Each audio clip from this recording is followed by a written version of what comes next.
ഞാൻ എന്റെ പാരന്റ്സിനായിട്ട് പാരന്റ്സ് മീറ്റിംഗിന് പിന്നെ പാരന്റ്സ് മീറ്റിംഗിന് പാരന്റ്സിന് അല്ലാണ്ട് വീട്ടിൽ കൊഴിഞ്ഞു കൊണ്ടുപോകാൻ പറ്റില്ല. പാലക്കാടിന് എറണാകുളത്തേക്ക്. അപ്പൊ എന്തായാലും പോവല്ലേ?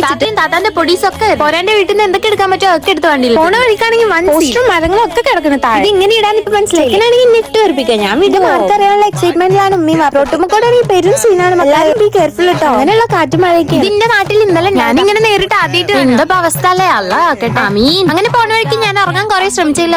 കാരണം എന്താ ഇതൊക്കെ ആയിട്ടല്ലേ പോണത്. പിന്നെ ഇങ്ങനെ സ്കൂൾ പോകാൻ തുടങ്ങി ഗേൾസിന്റെ കൂടെ തലമക്കൂടെയൊക്കെ വിരുന്നാരോ എന്ന് പറഞ്ഞ എന്തൊക്കെയായിട്ടുണ്ട് ഇനി തിന്നമ്മളെ ഉറപ്പിക്കലുണ്ട്. അതിന് അടുത്തായി ഡ്രൈവ് ചെയ്യാൻ പോകുന്നത് നമ്മളുടെ സ്വന്തം. അവനെ നമ്മൾ കുടിക്കുന്ന കണ്ടിട്ട് എനിക്കൊരു ഇന്ന് നോക്കുമ്പോൾ അതിന്റെ ഓണറിന്റെ തുറച്ചു നോക്കാടി നോക്കണേ പറഞ്ഞിട്ട് ഞാൻ എന്നിട്ടൊന്ന് കരയിപ്പിച്ചിട്ടപ്പോ നെയ്ഷ് ഹാപ്പി ഒരു ഉമ്മമ്മന്റെ 2 പേരാസ് ഉമ്മാനെ ആർക്കും പുറത്ത് നല്ല മഴയല്ലേ തന്നെയായിരിക്കും ഒരാൾ തലയിൽ കൈവച്ച് പാവ എന്താ അതിന്റെ ബുദ്ധി. തലയിൽ തോർത്തൊക്കെ ഇട്ടിട്ട് ചോദിക്കാൻ നിൽക്കാൻ കളിച്ചും ചിരിച്ചൊക്കെ പോകുമ്പോഴാണ് എനിക്കൊരു കാര്യം ഓർമ്മ. മെയ് മീറ്റിംഗ് അല്ലേ എത്രണ്ണത്തിൽ പൊട്ടു. പിന്നെ മോഡൽ എക്സാം ആയിട്ട് മെയിനിൽ നമ്മളെ പൊളി ഇല്ലെങ്കിൽ വാപ്പിന്റെ പഠിത്തം പൊളി. അതൊന്നല്ല കോമഡി. ഇത് കണ്ടോക്കാം